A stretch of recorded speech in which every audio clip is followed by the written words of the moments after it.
89 साल की उम्र में दिग्गज अभिनेता धर्मेंद्र के निधन के बाद उनकी संपत्ति को लेकर कई सवाल उठ रहे हैं। अंतिम संस्कार में बॉलीवुड के कई सितारे पहुंचे, जबकि जो नहीं पहुंच सके उन्होंने सोशल मीडिया पर श्रद्धांजलि दी। अब चर्चा इस बात की है कि करोड़ों की संपत्ति छोड़कर गए धर्मेंद्र की विरासत में किसका किसका कानूनी हक बनता है। क्या हेमा मालिनी और उनकी बेटियां इस संपत्ति में हिस्सा पा सकेंगी? धर्मेंद्र ने 1980 में हेमा मालिनी से शादी की।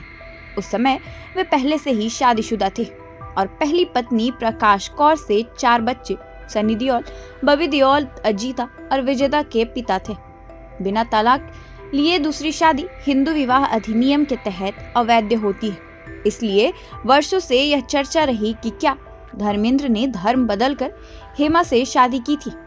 हेमा मालिनी की biography Hema Malini beyond the dream girl में लिखा है, 1979 में दोनों के इस्लाम कबूल करने और निकाह करने की खबरें खूब फैली। 2004 में जब धर्मेंद्र चुनाव मैदान में उतरे तब यह विवाद और बढ़ा। विपक्ष ने आरोप लगाया कि उन्होंने हलफनामे में सिर्फ अपनी पहली पत्नी को ही कानूनी साथी बताया है।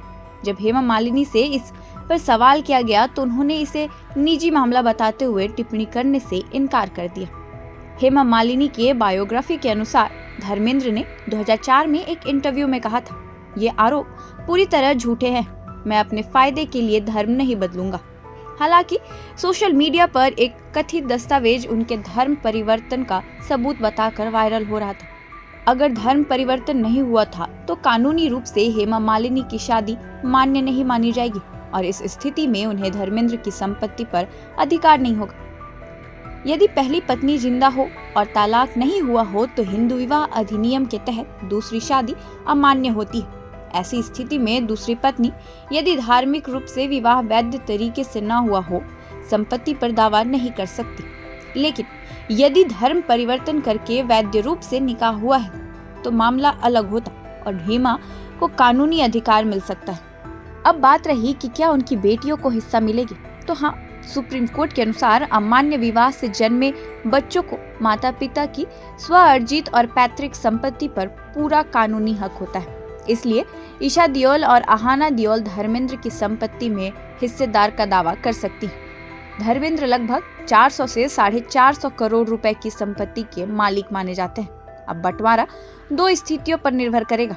पहला, यदि वसीयत है तो संपत्ति उन्हीं लोगों को मिलेगी जिनका नाम वसीयत में दर्ज किया गया, और दूसरा, यदि वसीयत नहीं है तो कानूनी उत्तराधिकारियों में पहली पत्नी प्रकाश कौर, उनके बेटे सनी, बॉबी, बेटियां अजीता और विजेता के साथ साथ हेमा मालिनी की बेटियां ईशा और अहाना भी शामिल होंगी। हेमा मालिनी यदि शादी अवैध मानी गई तो हिस्से की हकदार नहीं होंगी।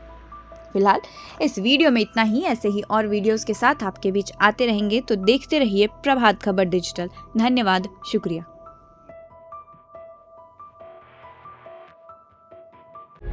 प्रभातखबर.com, विश्वास वही, रफ्तार नहीं।